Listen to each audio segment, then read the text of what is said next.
Hello, lovely viewers. You are most welcome to our channel Poetry Online. In this video, we shall be presenting to you the detailed analysis of the poem Digging by Seamus Heaney. Kindly subscribe to our channel and press the bell icon to get updates on all our new videos. Once again, let us assure you of a very interesting discussion. Get ready for this lesson. Seamus Heaney's poem, Digging, explores the connection between work, heritage, and artistic inspiration. The speaker, a writer, holds a pen poised above paper as he listens to his father digging in the garden below. This sound evokes memories of his father's tireless work on the potato farm and his grandfather's similar dedication. The speaker reveres his father's skillful use of the spade, likening it to an art form. He recounts his grandfather's unwavering commitment to labor, exemplified by a swift return to work after a brief break. This man's determination and expertise shaped the speaker's approach to writing. Though the speaker breaks with tradition by choosing writing over manual labor, he resolves to honor his heritage by embracing the value of hard work and persistence. The poem concludes with the speaker's intent: "I'll dig with," referring to his pen, bridging the gap between the past and the present. Digging celebrates the beauty of manual work, the importance of tradition, and the power of family influence. The speaker's journey highlights how our roots shape us, even when our paths diverge. Most simply, Digging by Seamus Heaney is a poem about work, as the speaker, a writer, holds a pen in one hand and hears his father, a former farmer, working the ground outside. The speaker admires his father for his determination to work tirelessly and the skills with which he uses his spade. Though the speaker metaphorically digs for words rather than into the earth, he still draws inspiration from the work ethics and expertise of his father and his grandfather. In the opening lines of Digging, the speaker is poised to start writing, his pen hovering above the page, but when he hears the sound of his father digging in the flower beds beneath the speaker's window, it brings back memories of his father digging potatoes many years before. Though to some people, digging might seem like a pretty dull and repetitive task, the speaker presents it as a kind of artistry. He focuses admiringly, in minute detail, on his father's technique, while also acknowledging the physical difficulty of the work. Digging is presented as a complex and technical process, one involving neat potato drills, thus, the rows of potato in the ground, the strength to send a shovel deep into the earth again and again, and the knowledge of how and when to use the scatter crops. By God, the old man could handle a spade, the speaker says, emphasizing the expertise required of his father's labor. Thinking about all this prompts the speaker to reflect on his grandfather too. Like the speaker's father, the old man provides an example of how best to approach work, thus, through determination and skill. The speaker recounts how he once took some milk to his grandfather while he was digging. Thus, the grandfather drank the milk and got straight back to work, demonstrating his total commitment to the work at hand. Through the memory of these two men, then, the poem shows appreciation for dedication and effort, seeing the physical act of digging as an inspiration for writing poetry. That's why the first and last stanza are very different, even though they are almost identical on first look. Both focus on the same image, the speaker holding a pen above a paper or a page, but it is in the final stanza when he resolves to actually write. Except he doesn't say write, he says dig. His father and grandfather provide a model for the speaker to approach his work, and though the two types of work, that is, manual and imaginative, are different or are totally different, writing is presented as its own form of labor, one that, though might not require blood, sweat and tears, certainly requires commitment and effort. The speaker lives a different life to his forebears. Thus, he is a writer, whereas his father and grandfather were farmers. But even though he isn't a digger of the earth, the speaker realizes that he can still honor his heritage by embracing the values of his elders. The speaker's life and art are shaped by his history, and in that history, he sees a model of how to approach his own craft. In doing so, the poem argues that the speaker is in fact paying tribute to his father and grandfather. One does not have to follow his ancestors' footsteps exactly to honor and preserve their heritage. That is to say, one does not follow in their ancestors' footsteps exactly to honor and preserve their heritage. The speaker's father worked the earth, just like his father before him. Both men used the spade skillfully and were engaged in tough manual labor. But those two men then, there's an obvious sense of continuity, of skill and heritage being passed down from one generation to the next. The speaker, however, represents a break of this transition. Though he remembers the squelch and slap of soggy earth and the cold smell of potato mound, he either can't or doesn't want to follow his elders into the same kind of work. Instead, he is a writer, something that on the surface at least is about as far removed from physical labor as is possible. The speaker acknowledges this, that is to say, he knows that he has no spade to follow men like them, but just because he is breaking with tradition in a literal sense, in another way, he resolves to embody the values of that tradition. Hard work, grit, concentration, persistence, all of these are values and traits that the father and grandfather figure have taught the speaker, who can now use them in his own way. This shows that the speaker is a part of his family tradition, just in a way, and also demonstrates that the people that someone grows up with have a huge impact on how they see the world in later life, even if they lead a very different life. Accordingly, the poem ends on a plain-sounding expression of the speaker's intent. The squat pen rests. I'll dig with it. Just as the speaker's father and grandfather approach their work with diligence, the speaker will do same in his writing. The use of dig as the main verb here makes it clear that the lessons the speaker learned from his father and grandfather will have a great role to play in what is to come, ensuring that tradition, in one way or another, is honored. Let's now discuss the form of the poem Digging. Digging doesn't follow any conventional poetic form. Instead, its 8 stanzas vary in length.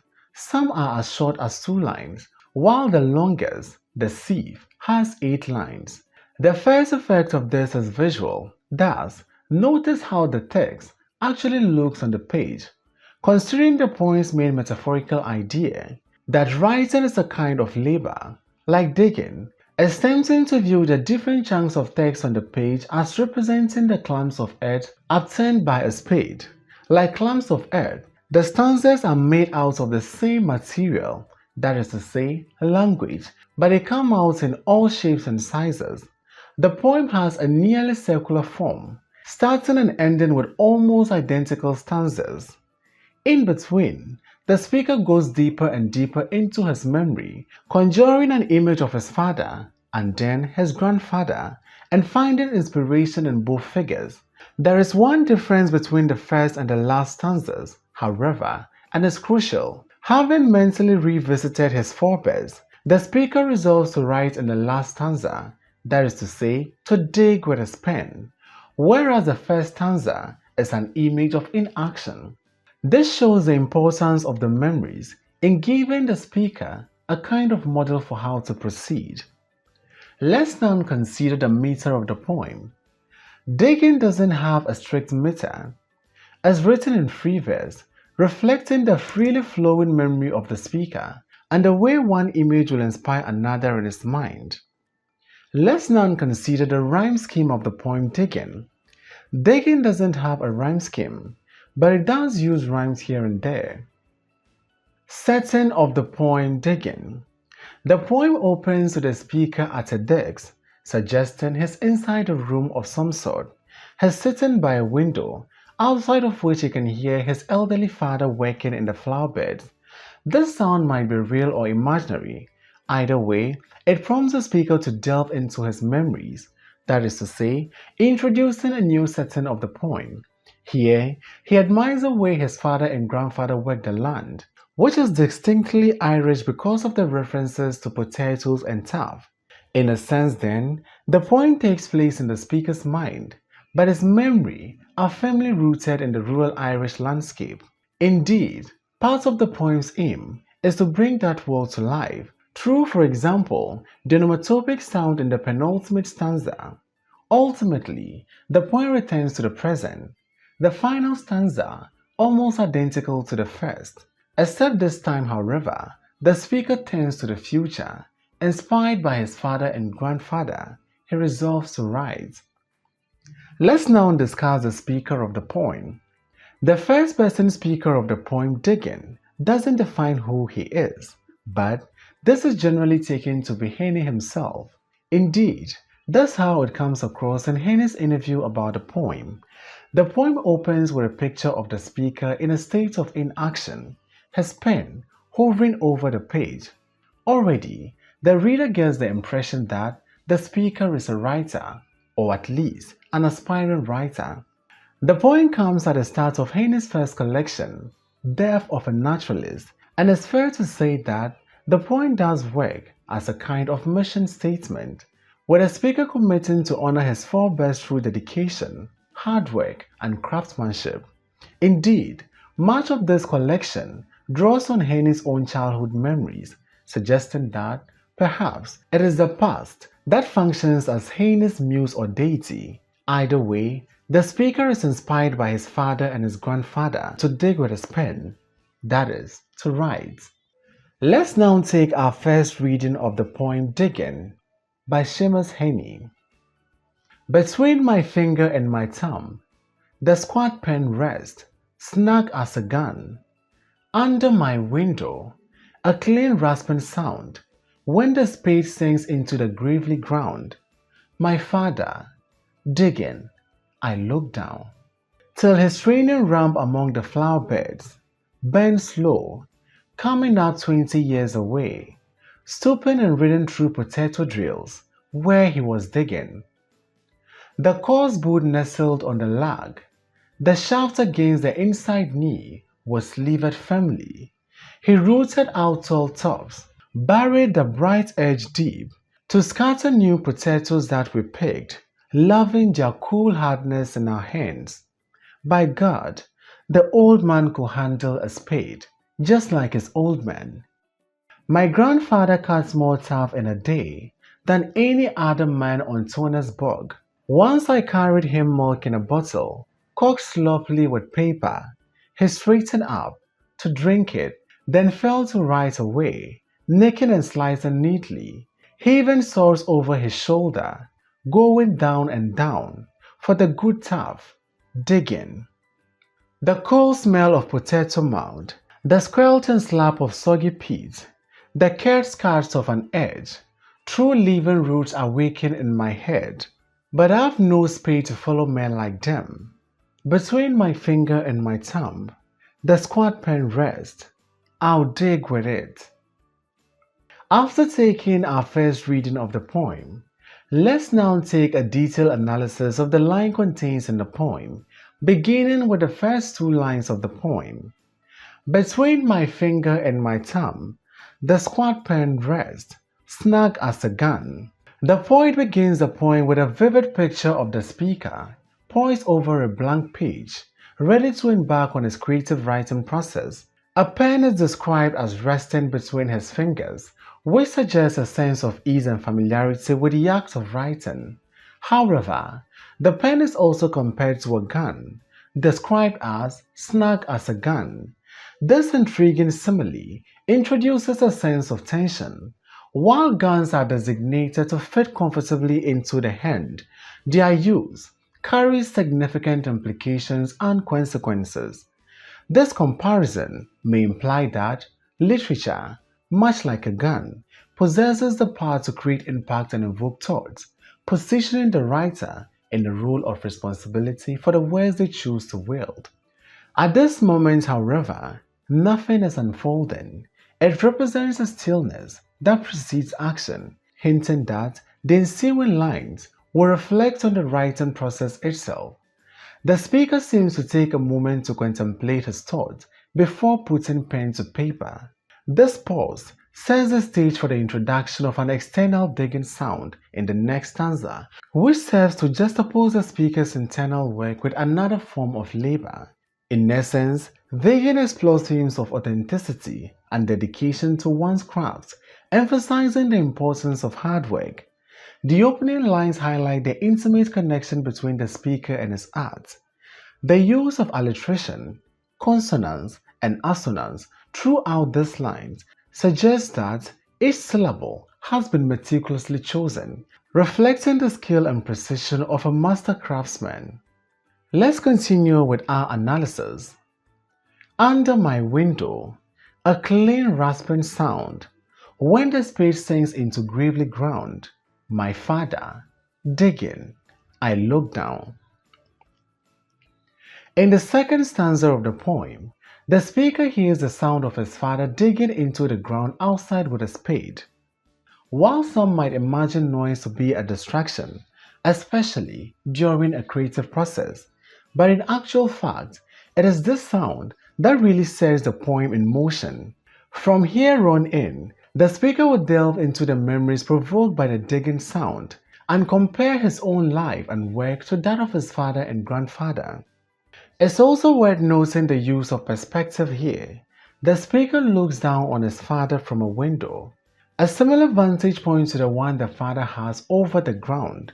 Both men look down on the area where they perform their labor, needing to dig deep in order to achieve their aims.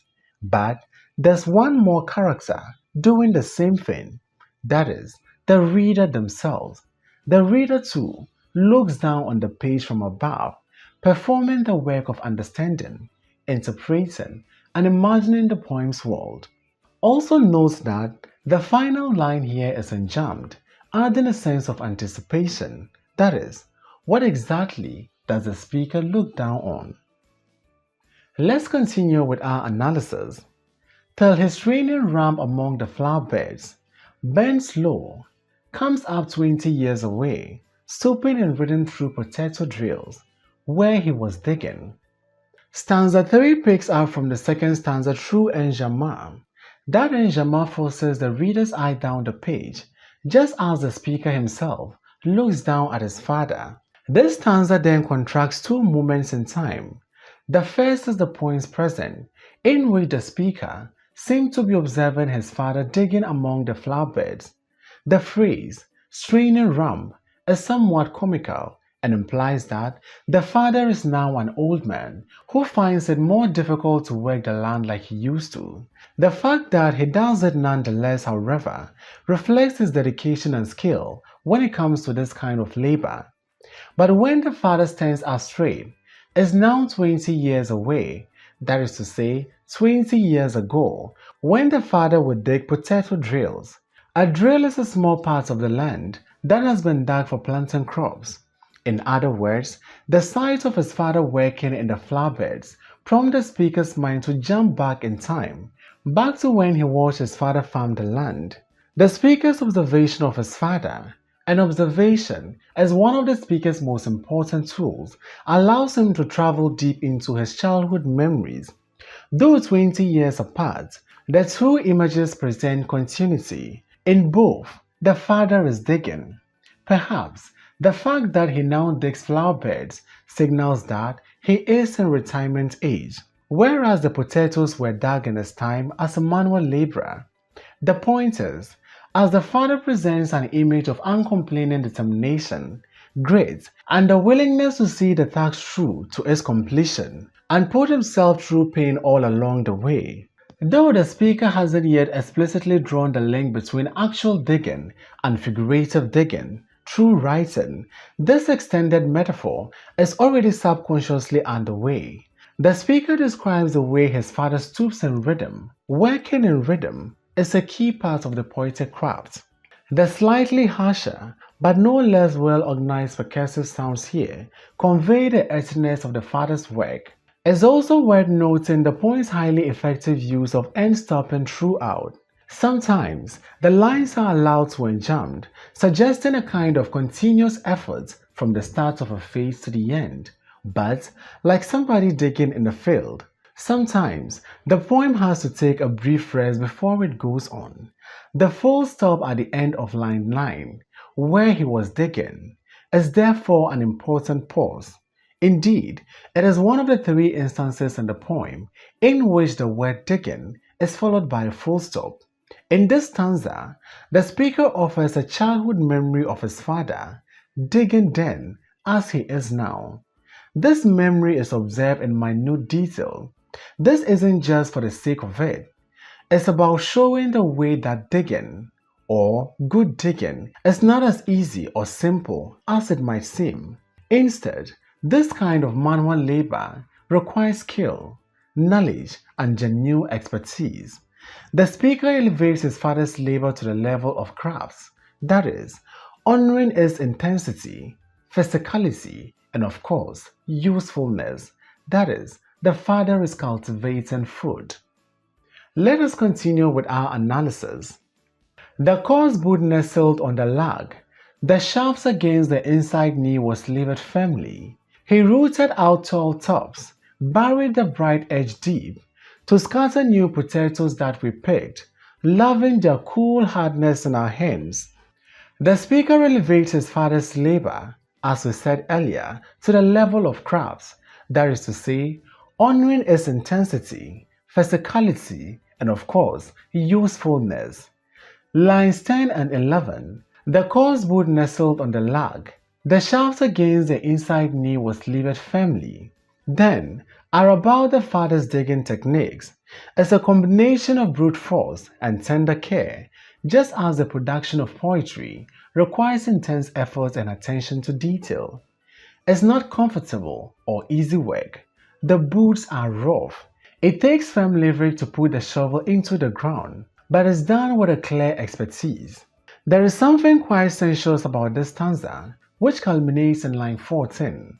Here, the speaker tells the readers of how he and his other family members will pick the potatoes, and they love their coolness in their hands. The potatoes are cool because they've been buried deep into the earth until now. This love in part speaks to the close relationship between human beings and the land on which they live, with a childhood speaker's love for the potatoes born out of the knowledge that they are a product of his father's hard work. This admiration for his father's skills and determination also plays out through the precision of the language in the stanza. The log, where you place your foot on a spade. The shaft, the long part of the spade. The tall top, the top part of the potatoes. The effort to find the exact right words mirrors the physical effort that the father made in order to cultivate the potatoes. And this is further emphasized in the stanza by the alliteration, consonants, and assonance that runs throughout. For example, the L sound in the chime between nestled, lag, levered, tall, and loving, or the T sounds already introduced in the previous stanza as a way of giving the poem an earthly coarse kind of tone. By God, the old man could handle a spade, just like his old man. My grandfather cuts more turf in a day than any other man on Turner's bog. And just like a spade, digging deeper and deeper into the earth, the poem goes deeper into the speaker's memory. By God is an intensifying phrase that signals the level of the speaker's admiration for his father. This line, line 15, is end-stopped, signaling a brief pause, which allows the poem's effort to continue afresh the following line. It's like the speaker taking a moment to wipe the sweat from his brow. By God, the old man could handle a spade. The sound of the words here is selected with precision and care, mirroring the skill of the old man. Old man, a colloquial term for father, suggesting the speaker's affection for his father. As a side note, the speaker's use of past tense here could suggest that the entire poem is constructed out of memory. That is to say, the speaker's father isn't actually present in the second stanza. After the end stop, the poem digs deeper into the speaker's past. Now, looking at the next layer of the speaker's family, the generation before his father's, the father's father, that is, the speaker's grandfather, was a master at using a spade tool. Digging then is a kind of tradition in the speaker's family, while the speaker, as he acknowledges in line 28, isn't the same kind of digger. The exploration of both family figures allows the speaker to find out what type of digging, that is, poetry, and their type of digging, that is, agriculture, have in common. By the end of the poem, the speaker resolves to take on the values he perceives in the way that both men approach their work, that is, they approach their work with diligence, dedication, and sheer effort. Line 17 moves the poem into the memory of the grandfather. While the speaker's father worked the land to cultivate potatoes, the speaker remembers his grandfather cutting turf. Turf is a type of grass and soil combined, found widely in Ireland and used for fire. Like potatoes, turf is an important part of Irish history and culture, thus, which in turn emphasizes the importance of the father's and grandfather's labor. As he digs with his father, the speaker expresses admiration and respect for his grandfather's digging skills and work ethics. His grandfather cuts more turf than any other man working the same bog. A bog is an area of damp earth that accumulates peat. The use of toners gives a memory a specific location, drawing the readers into the poem's world and gently reinforcing the idea of tradition passed down from one family member to another, or tradition passed down from generation to generation. Let's go on with our analysis of the poem. Once I carried milk to him in a bottle, corked sloppily with paper. He straightened up to drink it, then fell to right away, nicking and slicing neatly, heaving swords over his shoulder, going down and down for the good turf, digging. The rest of the thief stanza develops the speaker's memory of his grandfather from a more general recollection to a specific occasion. At that time, the speaker was a child and was tasked with the responsibility of taking refreshment to his grandfather. This was a bottle of milk, with the milk held in place by only a makeshift cork of crumpled paper. The rest of the stanza recalls how the speaker's grandfather reacted when he received the milk. Instead of taking a proper break, he just gulped the milk down and got straight back to his work. In other words, he demonstrated commitment for his craft. Thus, just as the speaker is beginning to sense what is required for his own craft of writing, the enjambment between line 20 to 24 suggests continuous effort. The grandfather working in the land, one continuous sequence of nicks and slices. It's worth making an observation about the form here. The grandfather works the land by digging in deep, heaving swords, thus, the bits of the earth that he has to get through in order to be dug away. The varied shapes and sizes of the stanza in the poem seems to reflect this. The alliteration of down and down, which is also an example of diacob, through repetition, shows the repetitive nature of the task. The stanza ends with the same alliterative sound, this time placing digging in a sentence all of its own. This demonstrates how digging really is a key image of the poem and means more than just the literal act of digging into the ground. The cold smell of potato mound, the squelching slap of soggy peat, the curd scat of an edge, true living roots awaken in my head, but I've no space to follow men like them. The penultimate stanza of the poem mirrors the third stanza in a sense that it too marks the transition between the poem's present and the speaker's memory, which acts as a source of inspiration, as if to pay tribute to his forebears, and particularly the way that the examples he set in terms of work ethics can now inform the speaker's own approach to poetry. Thus, this stanza is perhaps the most vivid of all in terms of its sound. It isn't only using alliteration, assonance and consonants to nudge the reader in a particular direction as the poem does elsewhere.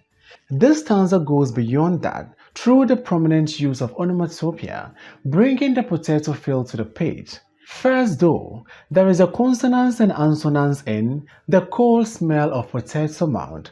This is an example of synesthesia too. when one sense is mixed with another, the coldness of a smell. The sound here seems to bring the smell to the reader, the precision of the language matching the strength of the speaker's memory. Then comes the onomatopoeia, squelch, slap, soggy, cat. All these words are testaments to language ability. Thus, when used with skill, to not just denote what they describe, but also to represent some of the attributes of what they describe. That is, squelch. The way the consonant squelch in the mouth actually sounds like the noise when people walk over a damp muddy earth. Slap, with its hard pull sound, has a physicality that suggests the actual noise and contact of a slapping sound. Cat has short side sounds that cut off airflow in the mouth.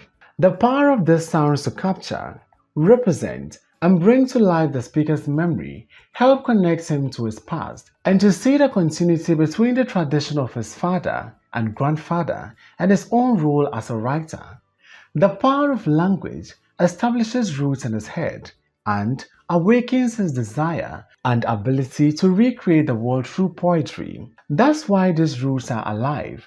As the speaker admits in line 28, he is in a sense breaking away from tradition, but I have no space to follow men like them. While he cannot follow his forebears into exactly the same kind of work or labor, he can embody the values that they represent through their approach to work or through their work ethics. As has been proved by the earlier stanzas, these values are skills, hard work, determination, and persistence. These are all applicable, thus necessary, even to writing good poetry. The two end stops in line 27 show that the speaker is going through the process of thought, realizing in stages how much he actually does have in common with his father and grandfather. Indeed, it is through the power of creativity and imagination that he has come to see these links. Let's now move to the last stanza of the poem. Between my finger and my thumb, the squat pen rests, I'll dig with it. The 8th stanza returns the point to its present and actually brings it back round full circle. As with the beginning, the reader is presented with an image of the speaker hovering off the page, pen in hand, thinking about what he is going to write or thinking about what he will write. This repetition is key, partly because arriving at the start again shows the need for the speaker to stay focused in order to write well. In addition, the repetition mimics the repetitive nature of the work undertaken by the speaker's father and grandfather, thus, which provides the inspiration behind the affirmative conclusion in line 31. Notice how the pen is still at rest. One way of looking at this is that the stanzas in between the first and the last are those that the speaker has just written. That is, he has done his digging, and just as the digging of his forebears brought rewards, potatoes and turf, the speaker's poetic digging has brought him authentic living breathing poetry. That is, the poem we are currently reading. Alternatively, perhaps the speaker hasn't started writing yet, but the memory of his father and grandfather provide the aspiration behind him finally putting a pen to paper.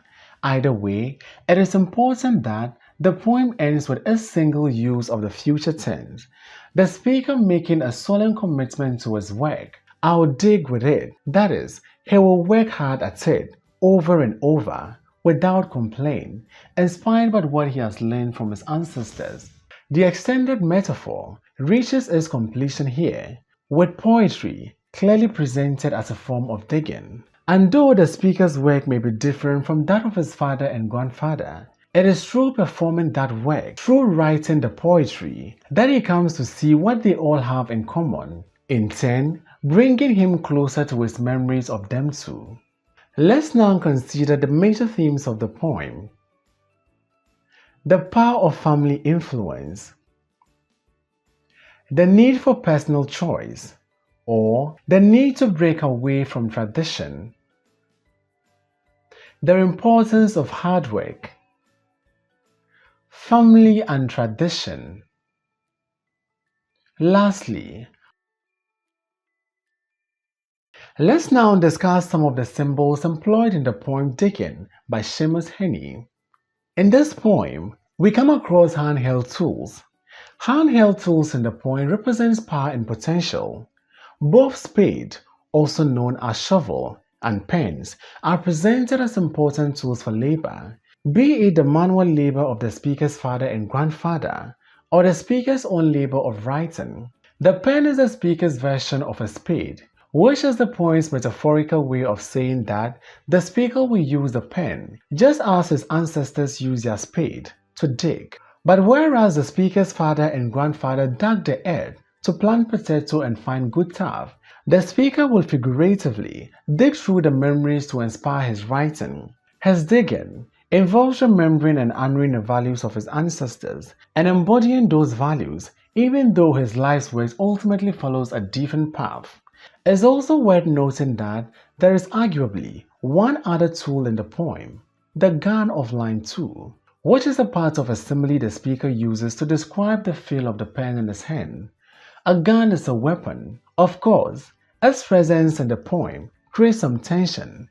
It suggests that the speaker has within him a great potential power, that writing itself is a weapon of sort. Against what? Perhaps against time itself, against the loss of heritage and familiar tradition. And indeed, the speaker does have the ability to preserve his family tradition in words, that is, through poetry, if not in action. To fire the gun, metaphorically, is to write, which again has already been compared to digging. Both the speaker's writing and his forebears' manual labor, then, are equated as a powerful preservation of Irish tradition and identity. We also come across milk. The milk that the speaker remembers bringing to his father symbolizes sustenance and reflects the rural way in which the speaker grew up. By having the bottle corked sloppily with paper, the speaker tells the reader that this milk likely came from their farm, not from a shop. Let's now consider some of the poetic devices employed in this poem. Alliteration. We come across alliteration in the following lines. When the spade sinks into gravely ground. There is a repetition of the s sound in spade, sink, and the g sound in gravely and ground. He rooted out tall tops, buried the bright edge deep. There is a repetition of the t sound in tall and top and the b sound in buried and bright. Down and down, the repetition of the d sound in down and down. Onomatopoeia. The cold smell of potato mound, the squelch and slap of soggy peat, the curved scars of an edge. Repetition. This is the first stanza. Between my finger and my thumb, the squat pen rests, snug as a gun. It is the same thing as the last stanza. Between my finger and my thumb, the squat pen rests, I'll dig with it. Simile. The squat pen rests, snug as a gun, the comparison of a pen to a gun. Enjambment. We come across enjambment in the following lines. That is, the ideas in those lines are not complete until you reach the next line. In line 1 to 2, we come across enjambment, line 3 to 4, line 5 to 6. The significance or the effect of this is that it forces the reader to look down at the next line, just as the speaker in the beginning of the poem looks through the window down to see his father digging, and his father has to look down before he can do the digging, so the readers have to also look down before they can read and appreciate the poetry. End-stop lines. The following are all end-stop lines. These lines end with a full stop. Thanks for watching this video. Please don't forget to like, comment, subscribe, and share this video.